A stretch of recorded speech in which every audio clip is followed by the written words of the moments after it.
Well, we are officially at the chapter. Hi, I'm Heather, and we are at the feet of Jesus, where we're going through the entire Bible one book at a time, and we're in Exodus, and we're in chapters 32 and 33 today. So, Exodus 32 opens with the So think back on it. You know where we've been. Moses has been up on the top of the mountain talking to God for days and days and days, 40 days to be exact. And he comes down with the 2 stone tablets that God wrote out himself and the blueprints for the tabernacle. And then he hears music on his way down. And then he sees that they are worshiping this golden calf, and he drops the tablets that were handwritten by God. I can't even imagine. But anyway, one of my big moments where I really learned a lot when I was studying for this chapter was that they were not worshiping a false God. They were worshiping God in the wrong way. So go to verse 5. Verse 5, so chapter 32, verse 5, it says, "So when Aaron saw it, he built an altar before it, and Aaron made a proclamation and said, 'Tomorrow is a feast to the Lord.'" Okay, that's a capital Lord. That is Yahweh. So they were worshiping God, but they were worshiping him in the wrong way. So think back at the 10 Commandments. So the 10 Commandments, the very first one is what? You remember? Very first one is you shall have no other gods before me. The second one is you will have no carved images. That's where they're doing it wrong. They have what was most likely a carved wooden calf that was dipped in gold. Okay, so they are worshiping God in a very wrong way. So the calf in Egypt is a sign of power and virility. I found that to be interesting. So they really are trying to see this God as the God of power through this golden calf, which they knew that, I'm not excusing them. They knew what they were doing was wrong. But here we go. So as slaves, here's one of the big points I took away. As slaves in Egypt, they took on some of the culture to their belief system. So let me explain that. I talk to teenagers a lot, and a lot of teenagers say, can I have non-believing friends? Can I go, should I be watching this movie or that movie or engaging in this activity? And even if those activities aren't wrong, and it's not wrong to have non-believing friends. That's how we are salt and light, right? But I always explain to them that keep an eye on your heart. Listen to the Holy Spirit, because we don't want non-believing friends to pull us their way. We want to lovingly pull our non-believing friends our way. And I think that's what happened with the Israelites. I think they had taken on that culture of Egypt where they had gods that they could see. So now they had this God that they couldn't see, but in their culture that they had, they needed to be able to see him. So they wanted to see him and have a representation of him. And so that's where things get difficult. And I think as adults, we can take that on. That would be a great question today in the comments. Are there things in your life where you can say, okay, that's a danger spot? I think there's movies out there that even as adults, we shouldn't see, because it can make our heart just uneasy. It can make our spirit uneasy. But anyway, I would love to see what you think in the comments. So also, when we make idols, we've lost intimacy with God, and we're trying to get it back. I'm going to spend a lot of time on it when we get to the workbook today, but I wanted to just touch on that while we're here in chapter 32. And then the final thing I wanted to mention here is, why is it a big deal? Why is it a big deal that God doesn't want an image, even of him, made? Because think about it. Any image of God obscures God's glory. How do you draw a picture of God?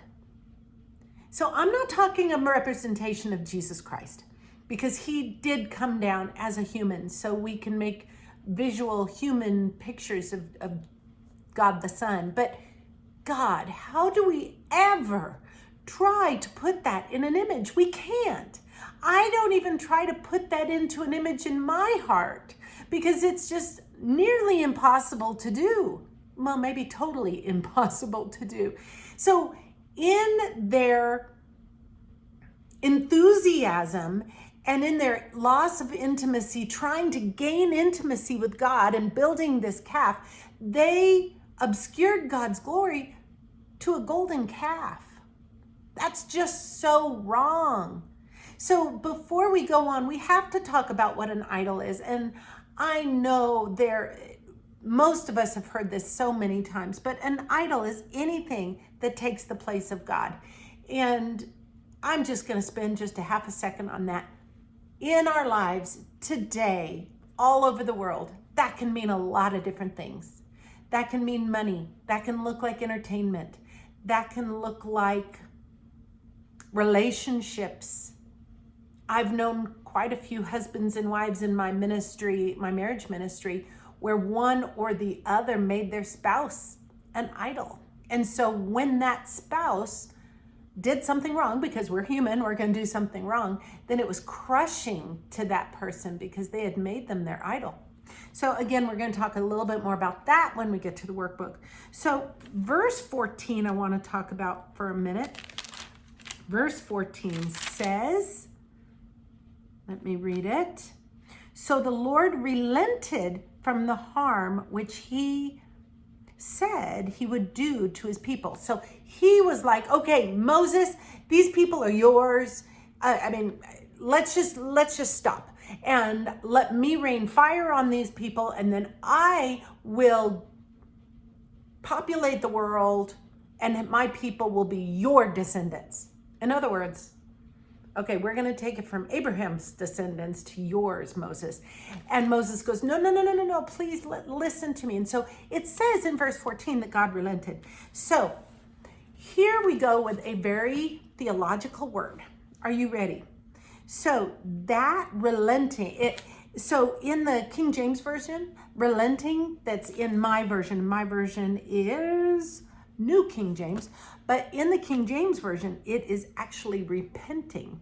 So does God repent? Does God say, oops, I did something wrong. No, I'm not going to do that? No. That is, let me see if I can do this. That is an anthropomorphism. Anthropomorphism. Whoosh! I may even put that in the description so that you don't have to try to guess what I just said. Goodness gracious. Okay, feel free to laugh at me in the comments.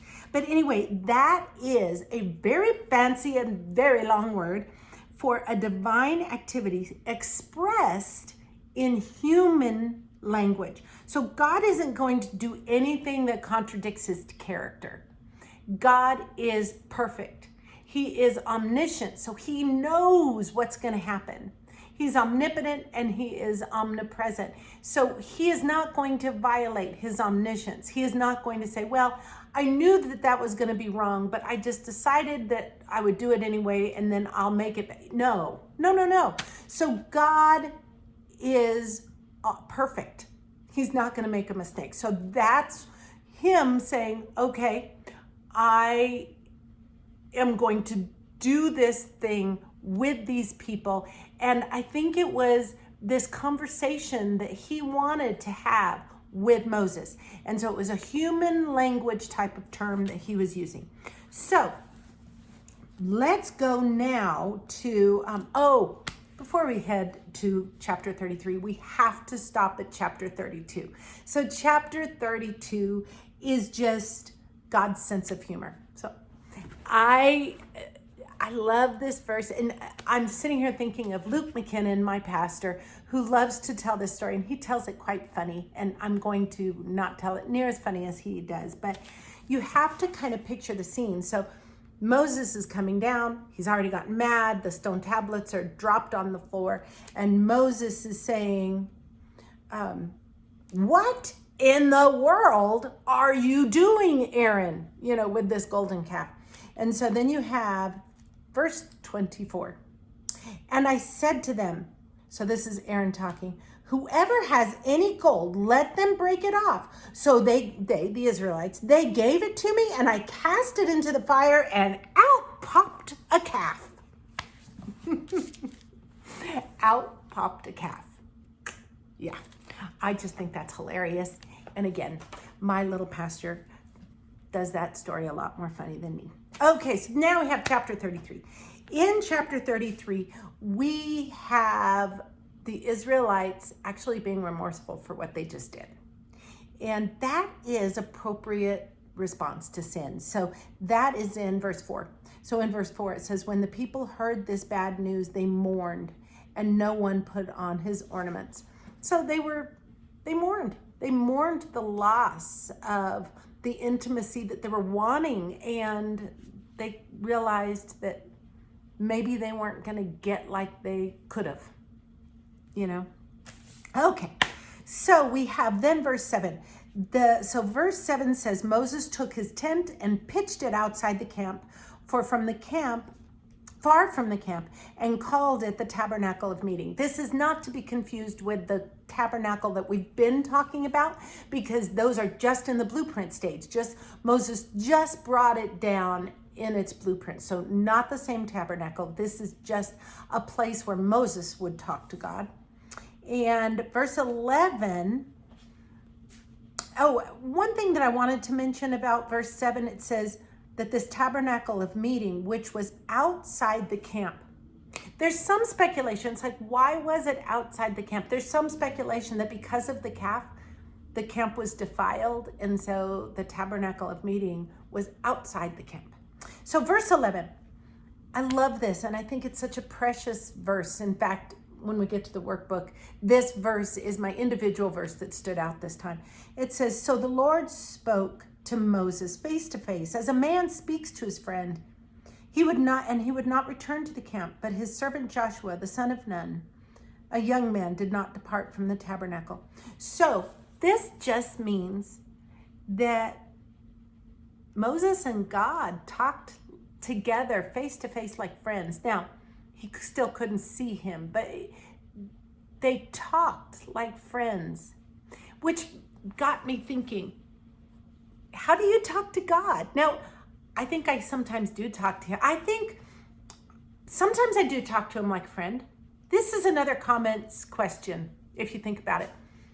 I think sometimes I talk to him like I would my dad. I love my dad. My dad and I are good friends, but I still have a little bit of, I have a lot of respect for my dad, but there's still a point of conversation between me and my dad that I know that he's my father, and he's worthy of honor and respect being my father. So it's not like I'm sitting down with my best girlfriend and we're going, okay, well, give me the news. Let's talk about this. So how do you talk to God? Do you talk to God like you would a friend, or do you talk to God like you would your dad? Do you talk to God like you would maybe a doctor? Well, sir, we have da-da-da-da-da-da-da. Maybe like a policeman. Maybe like a professor in college. Hello, God, can I ask you this question, sir? I don't know. I'd love to know, how do you talk to God?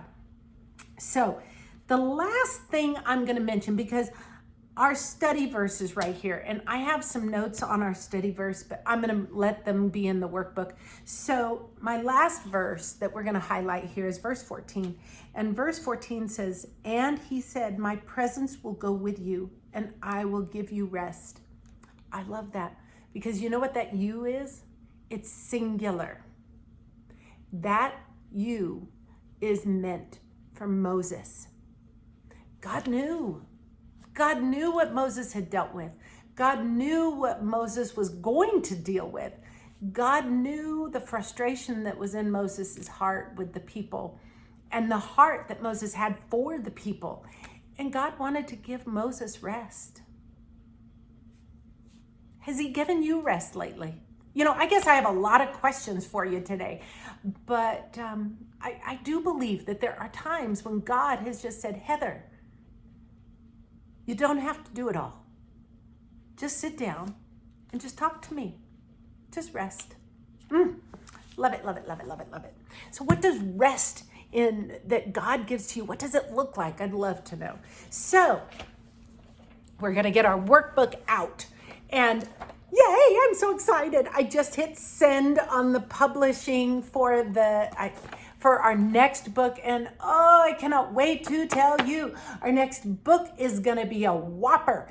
And halfway through, well, 2/3 of the way through writing the study verses and studying it, I had this attack of, oh my heavenly days, I have to be able to get on YouTube and be able to discuss this, and this is going to be scary. And then God said, no. I'll be there. It's okay. It's okay. We'll do this together. So anyway, I'm a little bit scared of this next book, but I think God is the one that told me to do this book. And so we're going to do it. Are you sufficiently curious now? Alrighty. So my main theme for this week is obscuring God's glory. Because you know what? Those poor people, the Israelites, they really did obscure God's glory. And I think the Israelites did obscure God's glory. Moses didn't obscure God's glory. And the contrast that the Israelites were going to lose some intimacy with God, but yet Moses had a beautiful intimacy with God. I think the contrast there is worth, just mulling over in your prayer time. If you have a prayer time connected to this video, I think that'd be interesting. Okay, so theological implications. We make idols when we are looking for intimacy. So my application, it's that this fits our world today, doesn't it? We tend to, especially as non-believers, we can feel empty. And our non-believing friends can certainly feel empty, and we can see it in them. I know a lot of people will say, oh, that person in my life, I know that they just have a God-sized hole in their heart, and they just need God, and they're looking for him in all the wrong places. And I guess that's the point that I'm kind of getting, that they're looking for intimacy with God, and they can't even put words on it. And so we see it so often in our culture all over the place with relationships and money and entertainment. And my heart hurts. But I was really thinking about that. I think that can happen in our Christian walk at times, where we can sometimes put so much effort in godly stuff and godly activities that we need to just allow ourselves to sometimes put those godly activities on a shelf so that we can rest with God, so that we can get into the Word with God, so that we can spend time in prayer with God. That is so important. And as ministry leaders, we really, because I know that there's a lot of ministry leaders out there that are watching these, and we need to feed ourselves, allow ourselves to be fed by the Word. I'm talking to myself here. Okay, so so here, I put a note to myself down here in my workbook. I said, the cure to an empty feeling that can cause a problem with commandment number 2, in other words, creating an idol in our life, is commandment number 1, not putting anything in front of God. So we're not going to worship any other God. And when we only worship God and put our time and our rest and our energy into God, then we won't feel the emptiness and want for an idol in our life. Okay. So I already told you what my individual verse was. It was Exodus 33:11. And now we have our study verse. So our study verse this week that we were going to go into detail with is Exodus 33:13. So it says, now therefore, I pray I have found grace in your sight. So this is Moses praying to God. Now, therefore, I pray I have found grace in your sight. Show me now your way that I may know you, that I may find grace in your sight and consider this nation, that this nation is your people. So there's three components here. So show me your way. This is a prayer for leadership. And I'm going to explain each one. Know you, so that I may know you. This is a prayer of relationship. And then finally we have find grace in your sight. This is a prayer for partnership. So I think anybody watching this is a minister. So I wanted to mention that. I have this YouTube ministry, my TikTok and my books and stuff. So I have my ministry. I can tell you some adults that I know are watching this, that they also have their ministries. But even if you're 12 years old watching it, because I have some friends here now from TikTok who are younger, who are probably watching this, you have a ministry. And I want you to hear me say that. You have a ministry. You have a ministry when you go to school. You have a ministry in your home. You have a ministry. So this is a prayer for a minister. This is a prayer that we need to have for our lives, for when we are wanting to spread the gospel and share the gospel with others and just live a life for God. So the very first one is show me your way. This is humiliation. This is knowing that I want to have your words come out of my mouth, Lord, because your words, Lord, are so much better than mine could ever be. And there is power and energy and love in your words, Lord, not in mine. So I think show me your way, Lord, is a prayer for leadership, and it is showing humility and knowing that we want God in his words and his way. And then know you. I said that was a prayer for leadership. That is that we have to build our relationship with God first. And so I want to know you. So like I've been saying a few times here on this video today, that we need to build our relationship with Christ first. And then we're going to be able, it's like they say on the airplanes, put the mask on you first and then put the oxygen on your child. So we need to build our relationship with Christ first. And then we're appropriately ready to tell others. And then the last one was finding grace in your sight, a prayer for partnership. And I just said that we want to serve God by serving others. It is servant leadership. It is that picture of Jesus washing his disciples' feet. That's how we want to come out in a partnership with God and to serve others. So my friends, what are we going to put at Jesus's feet today? What are you going to put at Jesus's feet today? I've given you lots of ideas for comments, and for some reason I still have to go approve your comment, and so I'm looking for those every day. So if you don't see it pop up immediately, don't worry, it's popping up, it's coming. So anyway, but comment, please. So I think I'm going to put intimacy with God at the feet of Jesus today. I think that's really important, because when we build our own intimacy with God, we are so much more equipped to give to others. So, my friends, I love you, and this has been so exciting to get through Exodus. We are getting there. We only have a few more weeks left, and so keep going, keep plugging. You can get done with Exodus, and then we're moving on to our new one. I would love if you want to give me some guesses in the comments. That'd be fun.